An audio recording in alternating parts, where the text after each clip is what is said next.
Hey guys, welcome back to the Anlacalo world. It's Jessie here today, and I'm back with a video of another book haul of all the books that I accumulated during the latter part of 2020. Now, y'all may be wondering, where have you guys been? You haven't posted in a while. Well, apparently life happened, and then the Christmas season came along, and as well as New Year and everything, and we ate a lot of food. I ate a lot of sweets.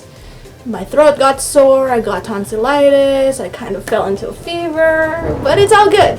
I'm back and recovered with another video. So let's get into it.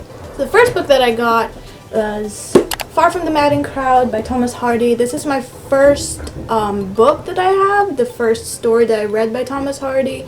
I know he's known more for Tessa the Dubervilles, which I don't know if I'm planning to read, but anyway. Far from the Madden Crowd, I absolutely adored this book because, first of all, it revolves around a headstrong female character. It's a classic, so why wouldn't I like it?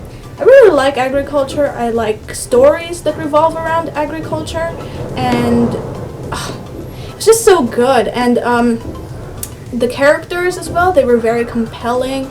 Bathsheba Everdeen, who is our protagonist here, she's very relatable, and the summary of this book, or what this book basically is about, is at the back. It says that independent, beautiful, and headstrong Bathsheba Everdeen finds herself attracting three very different suitors: Gabriel Oak, a humble sheep farmer; Frank Troy, a handsome and reckless sergeant; and William Boldwood, a prosperous and mature bachelor. Each of them, in their own way, unsettles her decisions and complicates her life. The story of Bathsheba's choices and passions explores the nature of love and how the human spirit can overcome hardship and adversity. So, that sold me on this book. This is also the Penguin Classics, and it has the 2015 movie cover, I believe, starring Carey Mulligan, and I just really wish that I can watch the movie, but I don't know where to watch it, but I just really want to, because this book, can't recommend it enough. So if ever you're planning to get into Thomas Hardy, I would suggest going through this book first, even though I have not read his other books, but this is a good starter, like, for him. For me, it was like a very good beginning to this author. I rate this book 4.5 stars. So the next book that I have is A Room with a View by E.M. Forster. This is a particularly short book, so it's good for anybody who is looking for a classic that is a romance, a very adorable romance, because this is that book. Our protagonist is also a heroine. Her name is Lucy, and she is 17 years old. The setting of the story is in Edwardian England, but the beginning is in Italy. It's a very cute, adorable romance that is in here, and it also, apart from love, that is a main feature in this book, it's also about the love of the places, like, for example, the love for Italy, the love for, I don't know, many different areas in the time period of King Edward's reign. Lucy, who is very naive, she finds herself torn between the intensity of life in Italy and the repressed morals of Edwardian England. She basically finds love, she finds herself as well, who she really is, what she really wants. So this is a very, very good book. I highly recommend it. E.M. Forster is also a popular author when it comes to classics. He also wrote Where Angels Fear to Tread and Howard's End, which I'm hoping that maybe in the future I might pick up and read.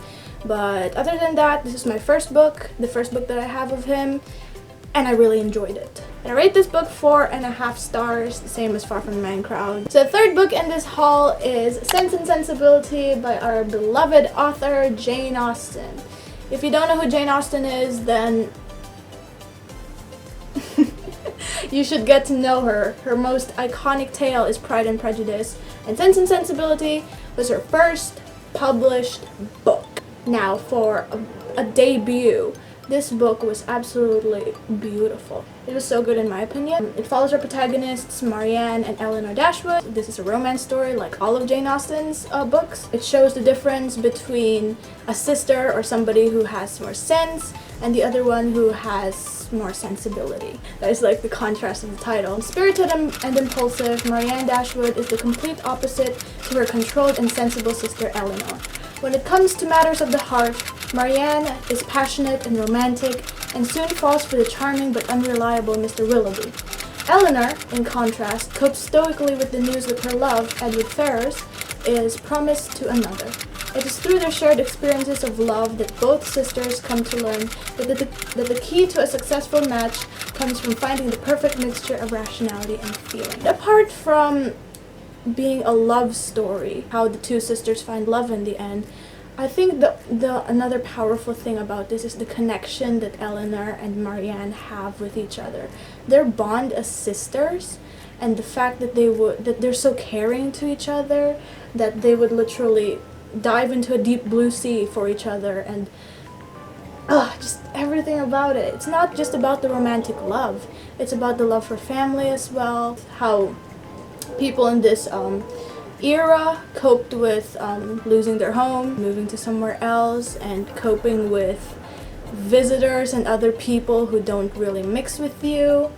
It's just so good. And for like as I said earlier, for a first book, it doesn't even like show that it is a first published book. I know it lacks some of Jane Austen's comedic aspects in her other works, like for example in Pride and Prejudice, it's more humorous, especially her classic comedy, Emma, which I've also read. Those two I've also read. But it's just so hard. It touches my heart like every single time. I rate this book 5 stars. It's 5 stars because it's just so good. Go pick it up, guys, if you haven't yet. Highly recommend it. And the 4th book in this haul is The Hound of the Baskervilles by Sir Arthur Conan Doyle. This is the first mystery novel I've read, and I bought it. My mom and I went book shopping online before Christmas, and so this was basically a Christmas gift to myself, but also thanks to my mom who helped pick it out for me and said that, ooh, this is a good one. You can really expect a lot from Arthur Conan Doyle because he's the creator of Sherlock Holmes. If that doesn't tell you enough, then I don't know what will. And so The Hound of the Baskervilles, it's so good. It was so intriguing, and this book literally gave me a total of 3 heart attacks. The plot twists, everything that makes you feel relieved, everything that just scares the creeps out of you. It's all present in this book. So the back reads that the Baskerville family curse tells of how a terrifying supernatural hound roams the moors around Baskerville Hall and preys on the members of the family in revenge for a ghastly crime committed by one of their ancestors. When Sir Charles Baskerville is found dead in the grounds with a large animal footprint near his lifeless body, the locals are convinced that the hound is back.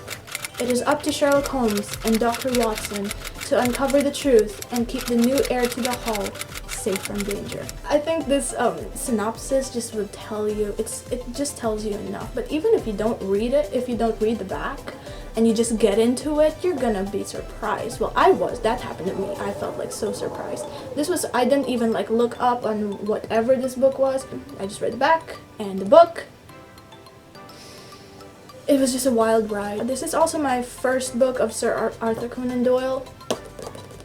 I really wish to read more of his work. I've read a couple of short stories that also has Sherlock Holmes as the protagonist, but this is my first novel of him. 5 stars for this masterpiece. It's just so good. I would highly recommend it. So the last book of this haul, but certainly not the least, is this masterpiece right here, Wuthering Heights by Emily Bronte. Now, in my book haul before this one, I mentioned 2 books in there, Jane Eyre and Agnes Grey, who are also the sisters of Emily Bronte. Charlotte Bronte and their little sister Anne Bronte, who wrote those 2 books respectively. I don't think it will be right to talk about the Brontes without shedding light on this particular book. This is Emily Bronte's first and only published novel, and this masterpiece of a work is time-tested and everything. It's such a beautiful book. I don't think I can ever serve it justice because you guys just have to read it yourself. Emily Bronte opens our eyes to the true raw nature of people, their emotions, how they worked and everything, and it's the human psychology. It's a little bit heavy to get into because of the themes explored. This is the story of a savage, tormented foundling, Heathcliff, who falls wildly in love with Catherine Earnshaw, the daughter of his benefactor, and the violence and misery that result from their thwarted longing for each other. This is a book of immense power and strength that is filled with the raw beauty of the moors and an uncanny understanding of the terrible truths about men and women.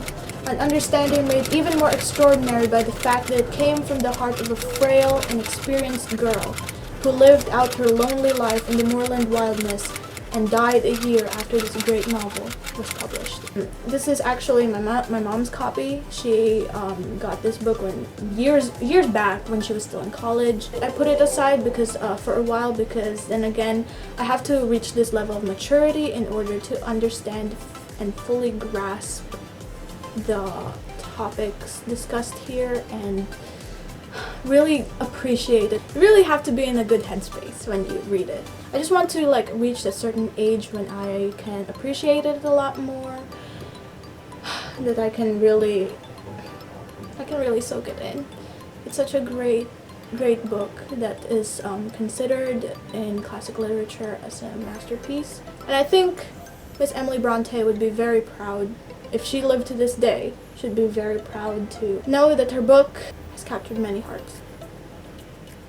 So that's what I can say about it. I can't rate it yet because obviously I'm not done with it, but I hope to pick it up again in the near future. So that's Wuthering Heights. So these are all of the books that I've hauled today. So that is all for this video. Hope you guys enjoyed it, and if you did, don't forget to give it a thumbs up, subscribe to the channel, and comment down below what books you have read this Christmas season. If you received any, if you have anything more to recommend, let me know. And we'll see you all in our next video. Goodbye. A review of